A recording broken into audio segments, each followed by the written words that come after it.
এর মূল কারণ হলো বর্তমান সরকারের কাছে আমাদের দাবি ফেয়ার বিচার সংস্কার আগে হবে, তারপরে নির্বাচন হবে। ফেয়ার পদ্ধতি ছাড়া কোনো নির্বাচন বাংলাদেশে হবে না। আমরা কোনো নির্বাচন মানব না, মেনে নিতে পারি না।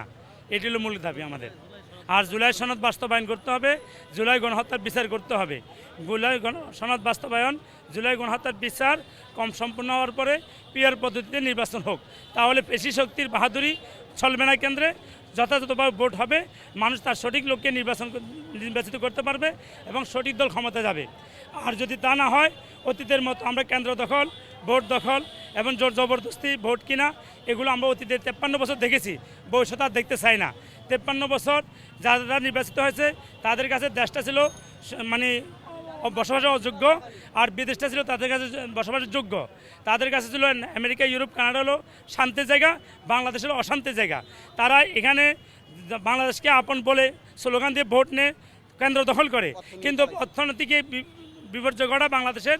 আর বাংলাদেশের অর্থনীতিকে আমেরিকা, ইউরোপ, কানাডা নিয়ে পাচার করে ওখানে বেগমপাড়া তৈরি করে। বেগমপাড়া তারা বিলাসী জীবন অতিবাহিত করে, আর তাদের সন্তানকে বিদেশে লেখাপড়া করায়, বিয়ে করে বিদেশে। কিন্তু মাঝখান দিয়ে আমরা দেশের সাধারণ জনগণ নিষ্পেষিত, তাদের ধারায় নির্যাতিত, নিষ্পেষিত, অর্থনৈতিকভাবে মেরুদণ্ডহীন। আমরা চাই না এই মেরুদণ্ডহীন রাষ্ট্র ব্যবস্থা, আমরা চাই না। আমরা চাই ফেয়ার পদ্ধতির মাধ্যমে একটা সঠিক সরকার ক্ষমতা আসুক, জনগণের সরকার ক্ষমতা আসুক, এবং কোনোরকম স্বৈরাচার জন্য জন্ম না হয়, বাংলাদেশের জন্য স্বৈরাচারের দ্বিতীয়বার জন্ম না হয়। এগুলো আমাদের কোনো জনশক্তি নেই, জনবৃত্তি নেই। তারা অর্থনৈতিক অর্থ দিয়ে ভোট কিনবে, কেন্দ্র দখল করে ভোট কিনবে, ভোট কিনে রাষ্ট্রটাকে তাদের মানে ব্যবসায়িক কেন্দ্র হিসেবে তৈরি করবে। তারা কোটি টাকা বিনিয়োগ করবে আর শত কোটি টাকা বিদেশে পাচার করবে। এই জন্য তারা পিয়ার পদ্ধতি চায় না। তারা চাঁদাবাজি করবে, টেন্ডারবাজি করবে, এটা তাদের ধর্ম। তাদের পেশা কি?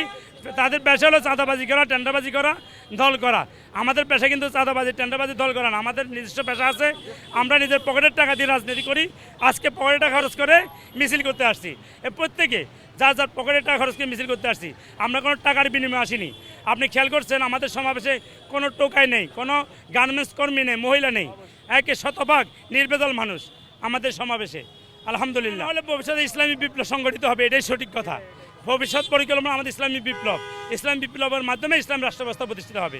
পিয়ার পদ্ধতি অবশ্যই মানতে হবে, এর বিকল্প ইসলামী বিপ্লব।